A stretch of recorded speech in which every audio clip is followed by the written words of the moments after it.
My husband was in the ICU after a car accident. I was ready to sell the house to cover his medical bills, but the clerk at the property office stopped me cold. This property has already been transferred to a Miss Maya Henson. When I got home, my mother-in-law shoved me and my suitcase out the front door. Get out, there's no place for you here. My 7-year-old son stood holding Maya's hand, looking at me like I was garbage. Your real baby died a long time ago. I'm actually Auntie Maya's son. I dragged my suitcase to my parents' house. My mother slammed the door in my face. Your brother's getting married. There's no room for you here. Homeless and desperate, I pawned the gold jewelry my husband had given me every birthday for the past decade. Sorry, ma'am, these are all fake. That was when it finally hit me.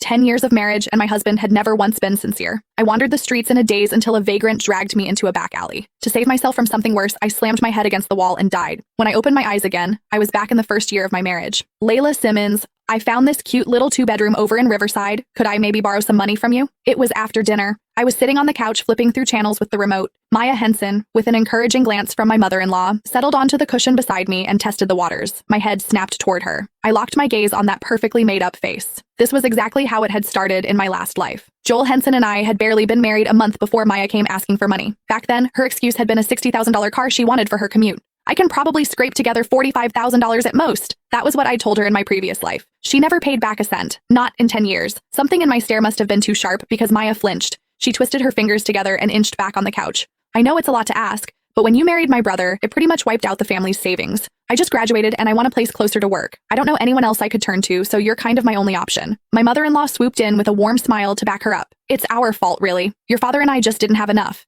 Between the $150,000 for the house, the $27,000 bride price, and the $30,000 wedding banquet, we're tapped out. Maya needs a place of her own. You're her sister-in-law. Surely you can help a little. So marrying into this family had somehow turned them into charity cases? I'd put up $75,000 of that house money myself, and I was the one living with them, not the other way around. The $27,000 bride price, I'd matched it with a $30,000 car as my dowry. The $30,000 banquet, he would have had to throw a wedding no matter who he married.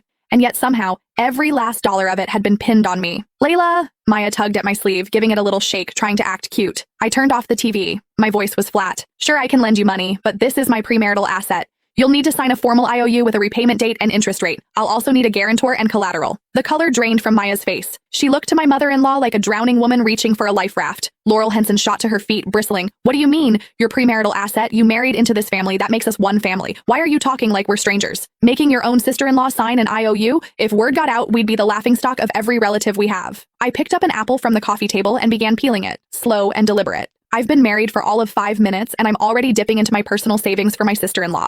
People who don't know better might think I was so desperate to marry your son that I'm buying my way in. Now that would be embarrassing. You... Laurel's jaw clenched so hard the muscles in her cheeks twitched. Maya grabbed her mother's arm just in time. Forget it, Mom. I'll figure something out on my own.